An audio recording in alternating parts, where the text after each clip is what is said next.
Julia Roberts is more than just a $30 million smile. She has that sort of glow. She radiates a feel-good factor. I used to ride with a vending machine repairman.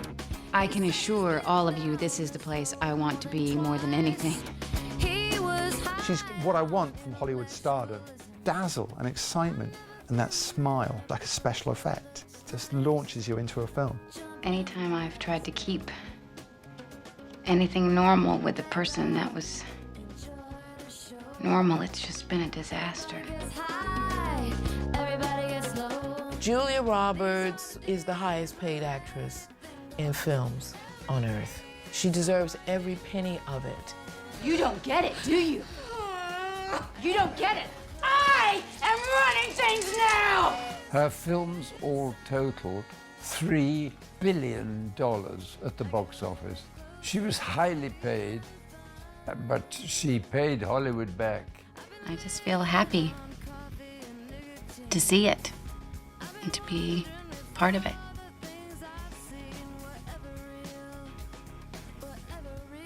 I'm the luckiest girl in the world.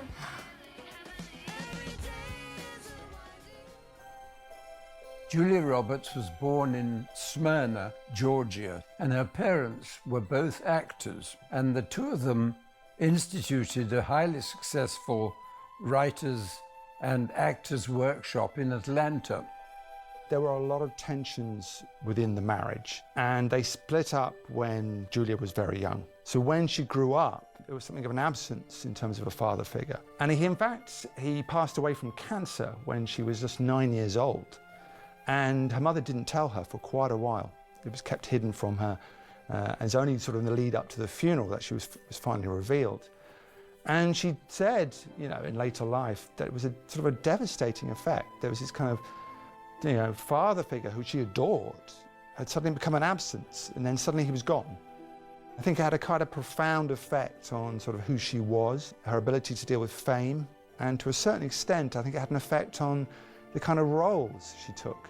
She went from high school to Georgia State University, where she studied journalism, but she didn't complete the course, and I think she wanted to get away from Georgia and her domestic situation. She went to New York and became a model, got a modeling contract, and started studying with Lee Strasberg, which you can actually see very much so. She's very, very precise actor.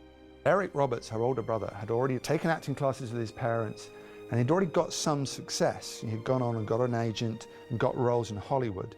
So she could see that happening. And she very much sort of followed her brother. He was 12 years older, but she sort of was a little bit in awe of him. And I think he was in many ways the influence on her choice to drop out of Georgia State and head to New York and try her luck as an actor. Hi. Frankie and I want to take the van. Can I have the keys, please? Thank you.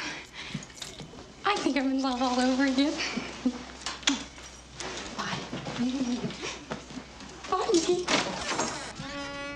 Her first credited role is in a film called Satisfaction, and it's about a band.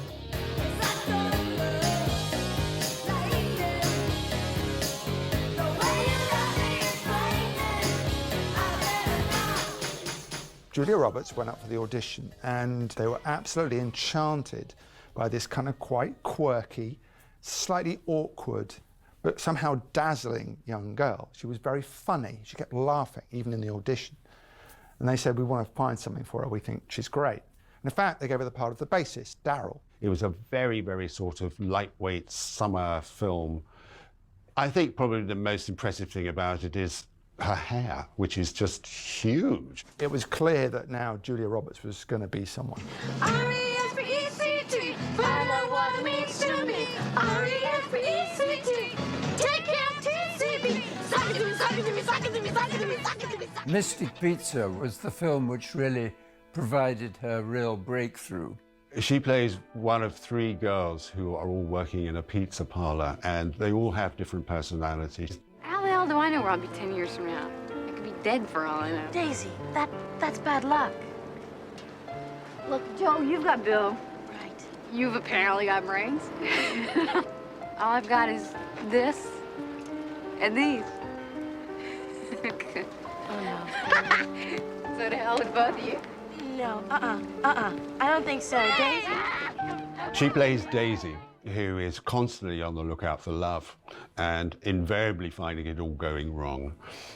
But it is a great sort of showy role for her because it allows her to sort of go completely wild.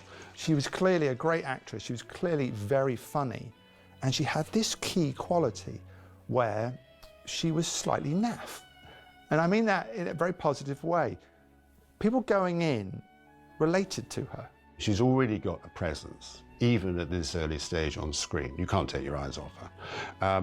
The additional element of that character meant that she registered very highly on the viewers, and it was the first time that we were really aware of Julia Roberts.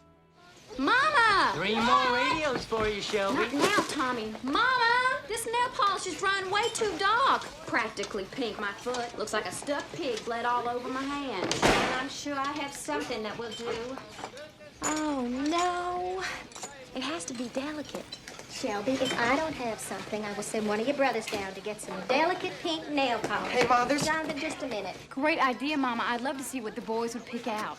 Steel Magnolias is 1989 and based on a hit Broadway play, and it's about a group of Southern women in the South and how they band together against adversity and the different things that happen to them. They are the Steel Magnolias.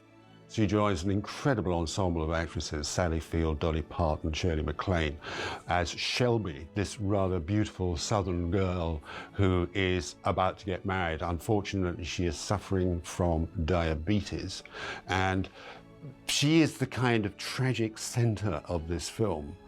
The moment that she is in the sort of, it's all mostly set in a hairdressing parlor or a sort of beauty parlor run by Dolly Parton, and when she's there being sort of primped and permed, she suffers from a fit.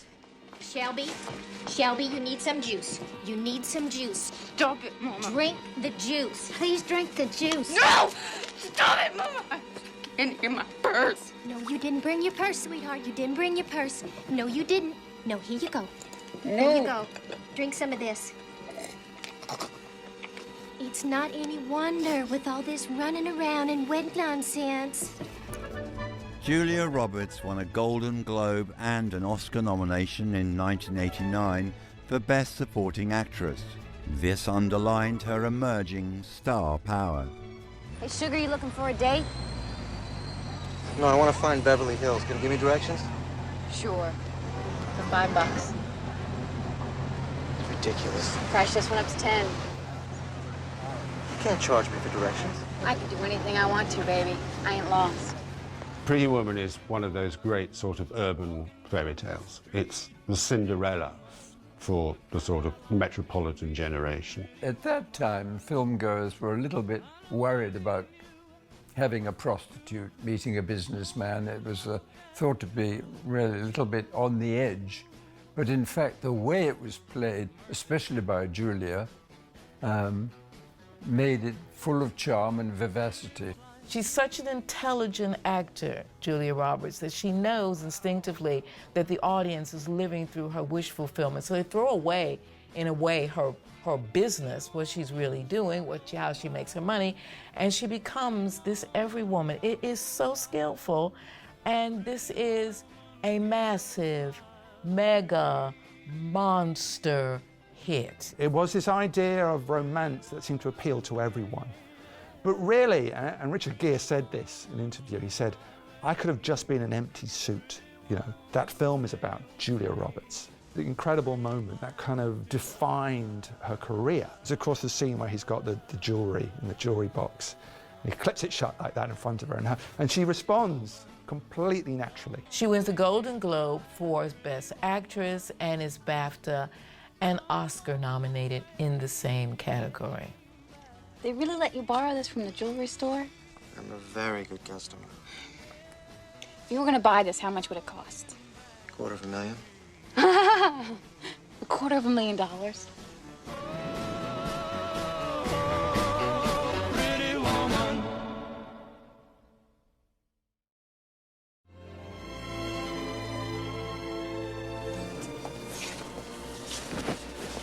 Didn't I already say no to this?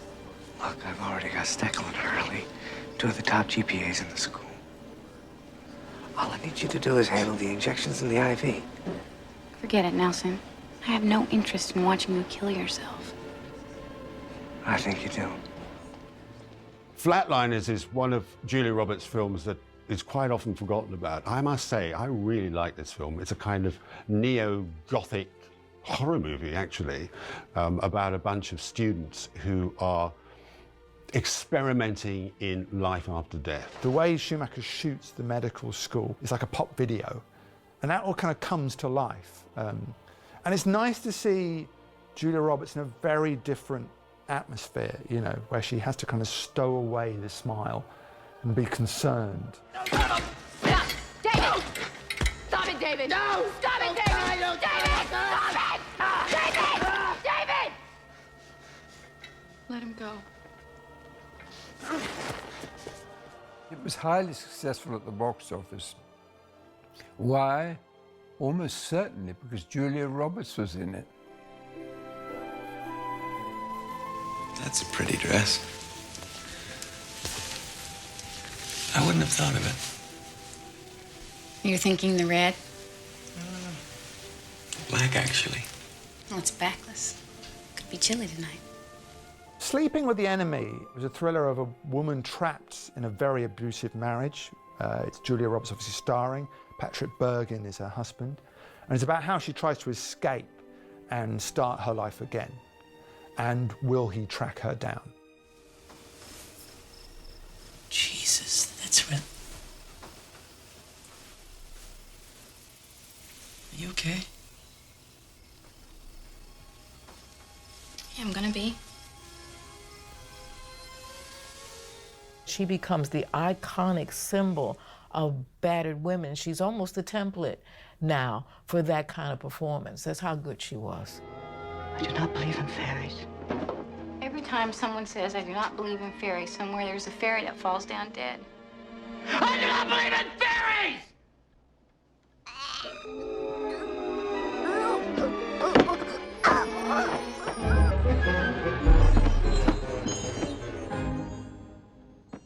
Oh my God, I think I killed it.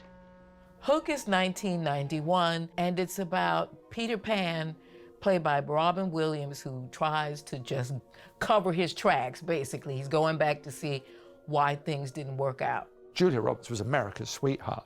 You know, she was the biggest star in Hollywood, and who better to play Tinkerbell?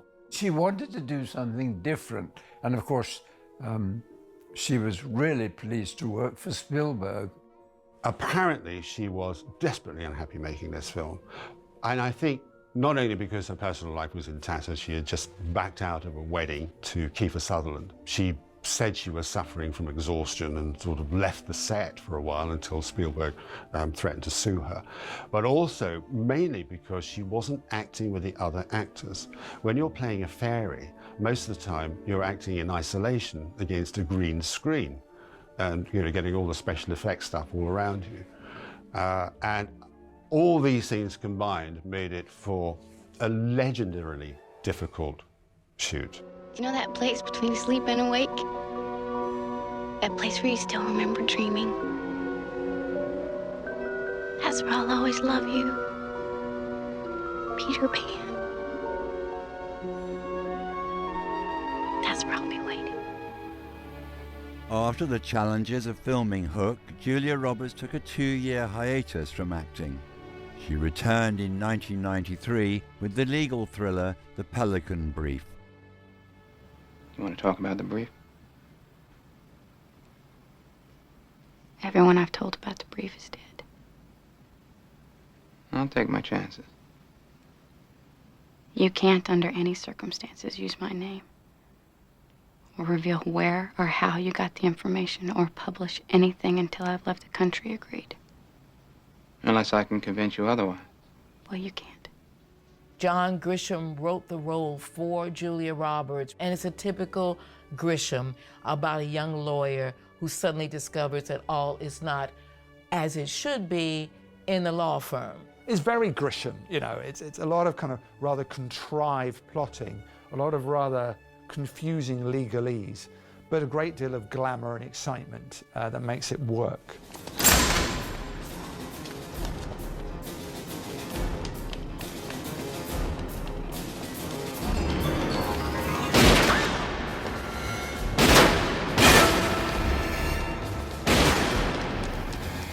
The most successful part of this is her on-screen relationship with Denzel Washington. They're immensely watchable, and it gives that sort of just that little extra touch of stardust to take what would be a good thriller into another dimension.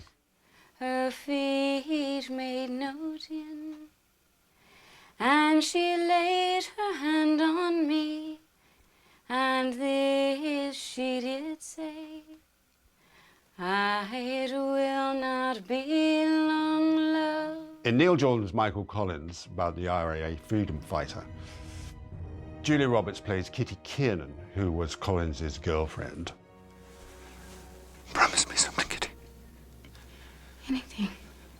Promise me you'll never care about me. Please. I promise. It was one of the best films about Irish history that was made, especially in that time. So she was very pleased to be in the film, and she also felt that she was not the star of the film, which was a relief to her in a way.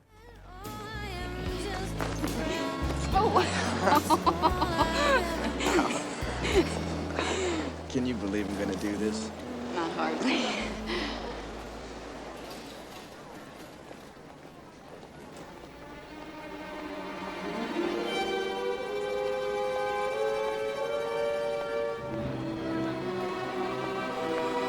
My best friend's wedding is Julia Roberts, who finds out that her best friend, played by Dermot Mulroney, is about to get married. She realizes she's in love with him. Then she hooks up with this incredibly wonderful character played by Rupert Everett. She resorts to quite a lot of fairly nefarious and unpleasant things to do it. And at the same time, you still kind of like her. What I love about the film is Cameron Diaz is kind of almost an equal in terms of energy and delivery and humor to Julia Roberts. So actually the film has kind of a lovely kind of meta competition within it, which really makes it tick, you know. Michael! Michael, wait! Michael, wait! Please! You'll never catch her! Does anybody leave the door unlocked? Nobody trusts anybody anymore. Oh, a good Samaritan. There's just too little love. There is a great balance here. There's a great ambivalence about her character, and she manages to pull that off. It worked, you know. It was a Julia Roberts romantic comedy, an anti-Julia Roberts romantic comedy, but it was a huge hit. You want to have some 12-hour conversation every third Tuesday of the month, you go right ahead, lady. I have a life. Oh, and I don't, because I have children. You know what your problem is? You are so self-involved. You couldn't be a mother. Maybe the problem here is your daughter, and that she is a spoiled, wise-ass little brat. Get out of my house. In Stepmom, Susan Sarandon plays a recently divorced mother whose ex-husband's new girlfriend is played by Julia Roberts. When Sarandon discovers that she's seriously ill, she has to come to terms with the fact that the new girlfriend is going to be bringing up her children. Stepmom, you know, is executive produced by Julia Roberts. So you can see, you know, she's developing projects. She's making the, you know, material that wouldn't necessarily get big budgets and big stars suddenly gain importance. I think she was getting older and she was getting a much better understanding of how to operate within the Hollywood system and how to use her own celebrity to her benefit. On the count of 3, I see big Christmas smiles. 1, 2, Benjamin, 3. Excellent. Good one. Okay, now let's get one with the whole family. Isabel?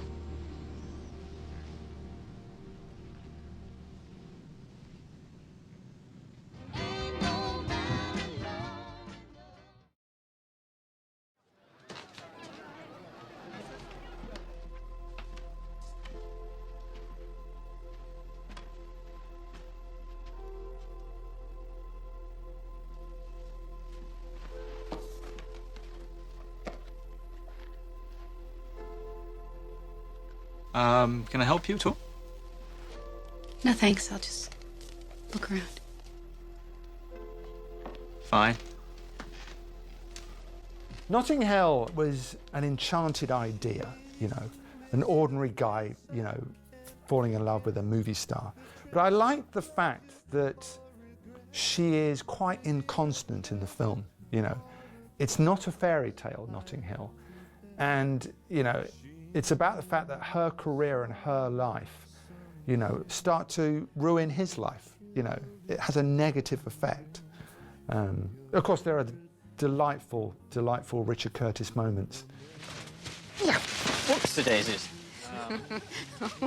What did you say? Nothing. Yes, you did. No, I didn't. You said whoopsie daisies.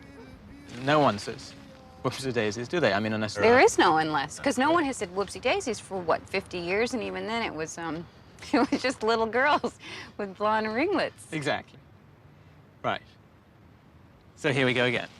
It's just a beautiful sort of clash of cultures, you know. So you've got the most glamorous Hollywood star ever, and, you know, these sort of slightly sort of eccentric English people, all trying to sort of colliding together into what was, you know, one of the great British romances.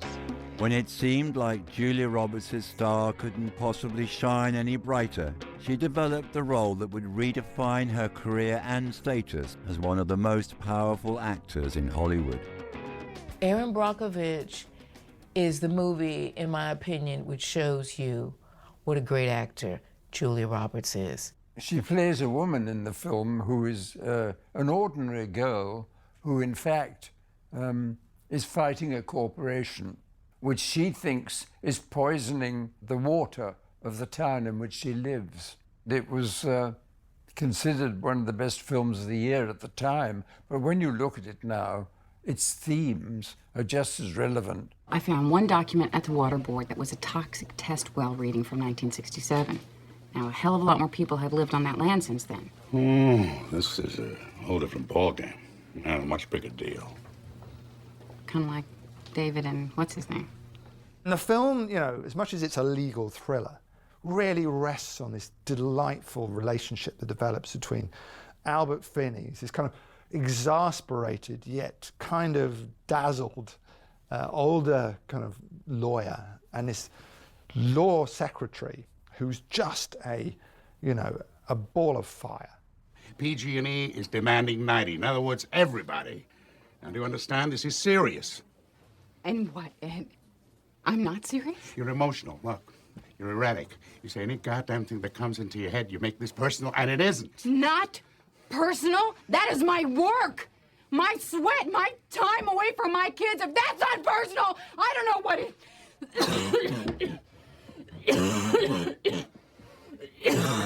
Her performance is, I think, the best she ever gave on film. Completely deglamorized, completely at the service of the material.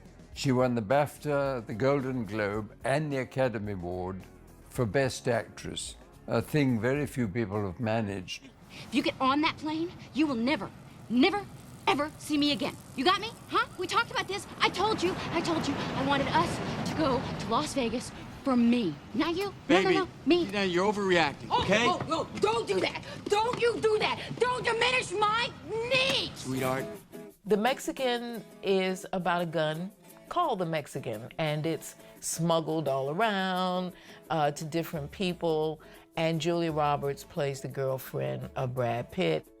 The two big stars of the film, Brad Pitt and Julia Roberts, spend most of the film apart. Actually, as it turns out, that is a rather good thing, because it turns out that Roberts and James Gandolfini, who of course had made his name in Sopranos, actually have the most wonderful on-screen chemistry. Are you gay? As in happy? As in homosexual? What does my sexual orientation have to do with anything we've been talking about? Nothing. Nothing. Except something that you said back there really bugged me, and this would kind of help it make sense. Yeah? What's that? I asked if you were going to rape me, and you said not likely. It develops into a sort of character study between these two very, very unlikely people, kidnapper and kidnappee, to the point of that is the delight of the movie. In 2001, Julia Roberts agreed to join an ensemble of stars, this time in Steven Soderbergh's remake of the heist thriller Ocean's 11. Hey, you are up to something, Danny. What? And don't say you came here for me. You're pulling a job, aren't you? Well, know this. No matter what it is, you won't win me back. Tess, I just came to say goodbye. The team who do the heist are just about the biggest cast you can put together in one film. It's George Clooney, it's Brad Pitt, it's Matt Damon, it's Elliot Gould, and, you know, Carl Reiner. You know, it's this wonderful kind of cross-section of madcap Hollywood stars. Julia Roberts plays Tess Ocean, and she brings a great sophistication and glamour to this. This is a film about fashion and style and cool dialogue. And in this case, it's George Clooney and Julia Roberts sort of trading quips, slightly sort of sparky, slightly sort of Benedict and Beatrice, slightly Bacall and Bogey. And they pull it off. This is a film that needs to be watched because you're going to get an enormous amount of pleasure just by watching people of that caliber having fun. You said that you sold this. I said that. You liar. Thief.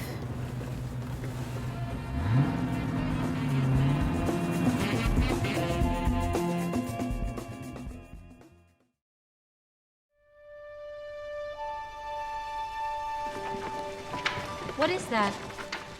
You tell me. Carcass by Soutine, 1925. It's not on the syllabus. No, it's not. Is it any good? A Mona Lisa Smile is about an unconventional arts teacher in a posh girls' school. Julia Roberts plays the teacher, and she's the sort of woman who, without being sort of totally anarchistic, actually tries to steer the girls away from the social conventions that they're being shoehorned into in that particular period, which was the 1950s. The tracks are laid down with this kind of film, but it does have some interesting beats. What it does, in a way that the Dead Poets Society doesn't do, is it's prepared to kind of throw the concept back at the teacher. So Julia Stiles' character, you know, wants to get married and is happy to get married. And Julia Roberts can't understand this. She goes, not everybody is like you. When Tommy came to me at the dance and told me that he got accepted to Penn, I thought, oh God, her fate is sealed. She's worked so hard, how could you throw it away? And then I realized you wouldn't have to. You could bake your cake and eat it too. It's just wonderful. We're married. We eloped over the weekend. It turned out he was petrified of a big ceremony, so we did a sort of spur-of-the-moment thing. Very romantic. Look. In the hands of a lesser actor, it would have been the female version of the Dead Poets Society, and that's it. It isn't. She's tender, she's intelligent, and you kind of wish you had a teacher like that when you were that age. So sorry for keeping you waiting. No, it's no problem, Joanna. This is Bonnebach. So nice to meet you. It's a pleasure meeting you, Mrs. Herring. This is a wonderful party. Why don't you give us a few moments? Yes, sir. Charlie Wilson's War was the story of a Republican senator who, aided by Julia Roberts, a socialite, tries to finance the freedom fighters of Afghanistan against the Russians who occupied the country at that time. Julia Roberts, I think, is the making of the movie. She plays a relatively small role, but she's this kind of robust Texan, lobbyist who basically takes charge of Charlie Wilson. And she comes in with this great Texan accent And it's kind of like this kind of fulsome creature. We've never seen her in quite this mode before, and she just carries it off with huge aplomb. Joanne, darling, dial down the religion. What? It could alienate people who support the elite. It's luncheons like this that are raising the money we need. This thing is not going to get done by ballrooms full of people in a Houstonian hotel. It's going to get done by the CIA, Israel, Egypt, and Pakistan, and it's going to get done quietly. Now, you start making people think we're trying to convert everybody to Christianity. I was saved by Jesus Christ, Charlie, and I am not ashamed of it. In 2010, Julia Roberts would return to the role of romantic lead in Eat, Pray, Love. I want to go someplace where I can marvel at something. Language, gelato, spaghetti, something. Ugh, you're talking like a college kid. Well, you know, I've been acting like one. Since I was 15, I've either been with a guy or breaking up with a guy. I have not given myself 2 weeks of a breather to just deal with, you know, myself. Eat, Pray, Love is based on Elizabeth Gilbert's memoir of her own travels abroad to find herself. She discovers food. Food becomes a kind of motif of her kind of self-discovery. And along the way, she meets a sort of very sexy Brazilian, you know, who kind of helps her get over her, you know, immediate distress, and that becomes the next romance. No, I should really be meditating. Go, do it.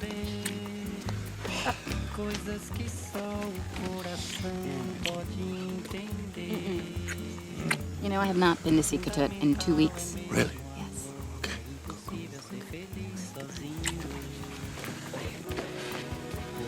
Oh, gosh, but you are just so much cuter than You divide your friends as a woman between the people who read that book and the people who didn't. That's how big this thing was. And Julia Roberts takes the film version of it, so, you know, squillions went to see it. Well, I have an Indian in my house. You have a problem with Indians, Violet? I don't know what to say to an Indian. They're called Native Americans, Mom. Who makes that decision? It's what they like to be called. They aren't any more native than me. In fact, they are. What's wrong with Indians? Why can't you just call people what they want to be called? Let's just call the dinosaurs Native Americans while we're at it. August Osage County is based on the Pulitzer-winning prize play written by Chicago playwright Tracy Letts, and it's about a matriarch and her dysfunctional family. The only daughter who stays at home and is sort of devoted to this terrible, terrible mother after her father dies is Julia Roberts, who looks dowdier than she's ever looked. Her hair is sort of long and sort of lank, but she manages to sort of basically divert her mother's completely abrasive comments about anybody who walks through the door, including all the rest of the extended family, to somehow manage to save the situation. It's a wonderful cast. It's Julia Roberts, it's Ewan McGregor, Benedict Cumberbatch, Meryl Streep as a kind of matriarchal figure who's completely nuts. A lot of the scenes actually happen around the dinner table, and you know, the secrets of the past and the grievances and all the kind of the opportunities for grandstanding come out. Everybody's got the idea I'm mean all of a sudden. Please, Mama. I'm just telling the truth. You're a drug addict. That's the truth. That's what I'm getting at. Hey, everybody listen. I'm a drug addict. I love drugs, especially pills, especially downers. You see these little blue babies? You try to get them away from me, I'll eat you alive. Julia Roberts is exquisite in it. It's not acting, it's being. And again, it's one of those master classes that if you are an actor or anybody, you go see this picture. It's worth every second of it. Today, Mr. Tushman went out of his way to tell me how sweet those kids were and that Julian is apparently quite the dream. No. Not a dream? Is he one of those kids that acts one way in front of grown-ups and then another way in front of kids? Yeah, I guess. Well, I know it's hard, but you have to understand that he probably feels badly about himself. And when someone acts small, you just have to be the bigger person, right? Right.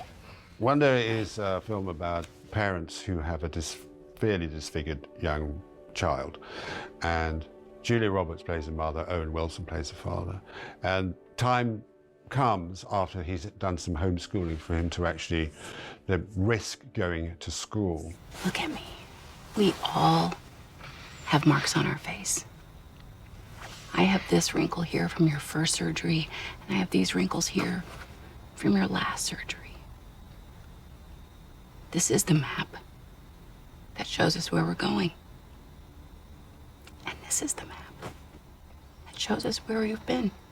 And it's never, ever ugly.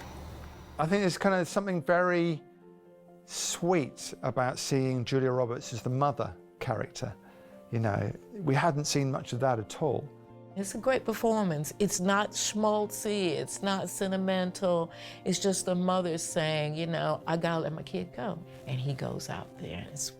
The wonder is not only him, the wonder is her as well.